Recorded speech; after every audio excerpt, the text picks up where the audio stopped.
Boa noite a todos que nos acompanham. Nosso momento de reflexão da Casa Espírita Nosso Lar.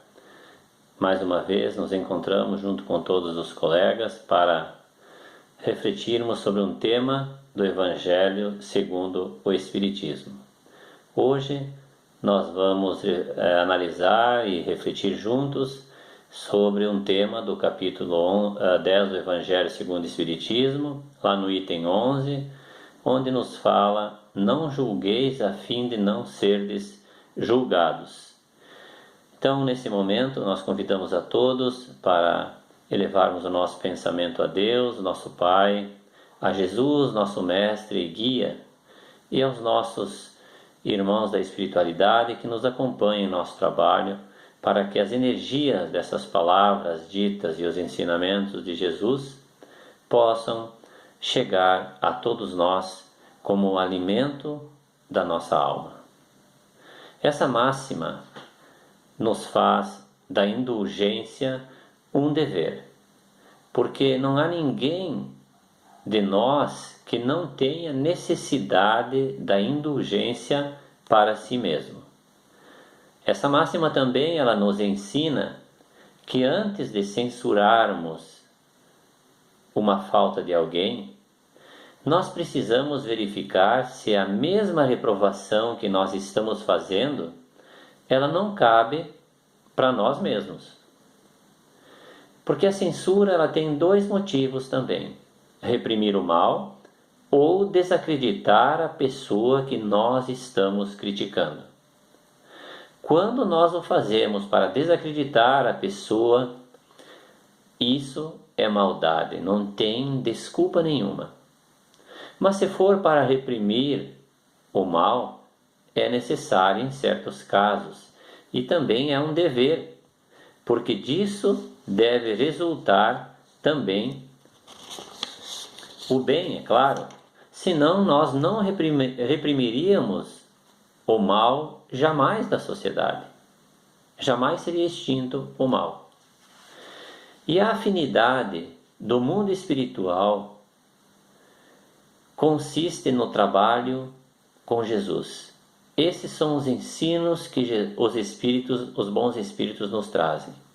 Esse trabalho é o trabalho com a verdade, é o trabalho com a justiça, é o trabalho com a caridade, com a paciência, com o trabalho. É um completo incentivo para todos nós a prática ao amor. Essa prática ao amor, ela deve ser feita em todas as funções. Então nós devemos procurar ajudar os mais ignorantes, sem procurar condená-los, mas instruí-los. É isso que nós precisamos fazer.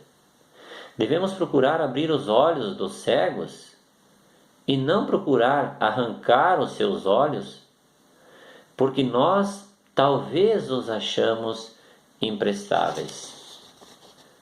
Então nós precisamos ser fiéis operários do Senhor em todas as atividades do bem comum, sem nós esmorecermos. Condenar os atos alheios é muito fácil.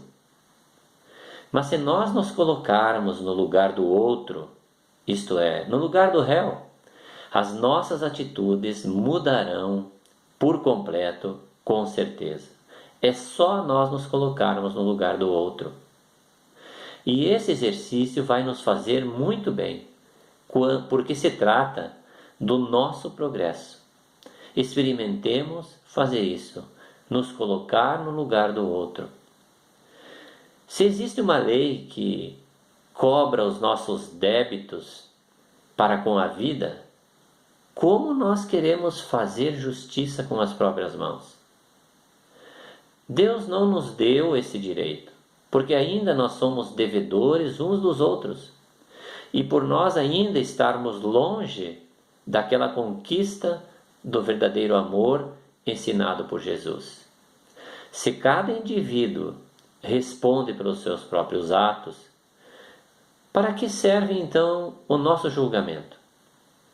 O nosso julgamento ele serve para estímulo para nós cultivarmos virtudes e desenvolvermos virtudes em nós. De que forma? Quando nós estamos analisando o erro de alguém, nós devemos olhar para nós se nós não estamos praticando o mesmo erro, ou outros diferentes deste que nós estamos vendo. E isso faz com que a gente desenvolva virtudes da tolerância, da indulgência. Se porventura nós encontrarmos alguém perturbando a ordem das coisas e o ambiente estiver favorável para nós falarmos em harmonia, sobre a harmonia, falemos com brandura, com calma, com serenidade, como se nós estivéssemos fazendo uma oração, porque ninguém resiste à força do amor.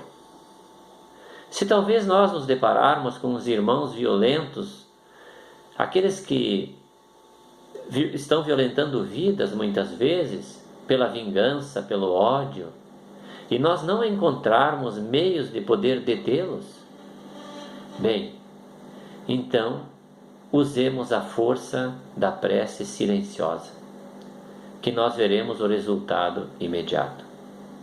Se formos ao encontro, muitas vezes, de companheiros que são provocadores de escândalos e alimentadores da maledicência, não aprovemos essas situações, mas procuremos manter atitudes nobres.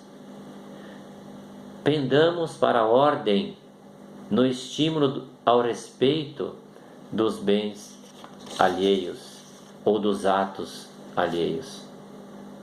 Lembramos também de que a posição de juiz, seja ela em qualquer situação, é muito difícil, principalmente quando for aos nossos companheiros de trabalho. Se pensarmos que nós estamos educando quando nós expomos os seus defeitos, os seus enganos, nós estamos nos enganando. Estaremos sim alimentando a nossa própria vaidade e arranjando inimigos, quem sabe, para mais tarde. Então procuremos combater com eficiência os nossos próprios vícios, os nossos próprios maus hábitos, que são contrários àquela posição que nós já tomamos perante os ensinos de Jesus. Que esse exemplo, sim, servirá para muitos. A prudência nos aconselha a termos tolerância. E essa tolerância é que nos prepara para nós termos indulgência. Porque a indulgência, ela silencia os nossos lábios quando eles querem dar expansão à maledicência. Então, não julgar os outros é amar o próximo. Não julgar é servir ao bem. Não julgar é superioridade da alma diante das contingências do mundo em que nós vivemos. Se alguma vez nós fomos impulsionados a julgar o nosso próximo, lembremos em primeiro lugar dessa passagem do Evangelho. Lembremos também que não devemos tomar ao pé da letra esse ensino de Jesus, porque a letra mata o sentido do ensinamento, mas o espírito da letra é que vivifica. Jesus não podia proibir de censurar o mal, uma vez que ele mesmo nos deu o exemplo e com rigidez. Mas ele quis dizer que a autoridade da censura está na razão da autoridade moral daquele que a pronuncia. Vejamos bem, está na razão da autoridade moral daquele que a pronuncia. Não há autoridade legítima aos olhos de Deus, senão aquela que se apoia sobre o exemplo que nós damos do bem. E isso que nos falam os Espíritos no Evangelho, é isso que eles nos ensinam. É impossível sermos juízes em causa própria, mas no mundo ainda existem os dois julgamentos. E Jesus proclama para o mundo o procedimento mais acertado para aquele que é justiceiro. Ele nos diz: não desejeis para os outros o que não quereis para vós próprios. Atire a primeira pedra aquele que estiver sem pecado, isto é, sem nenhuma imperfeição. Sem nenhuma imperfeição. Que a paz de Jesus esteja e permaneça com todos. Uma boa noite a todos.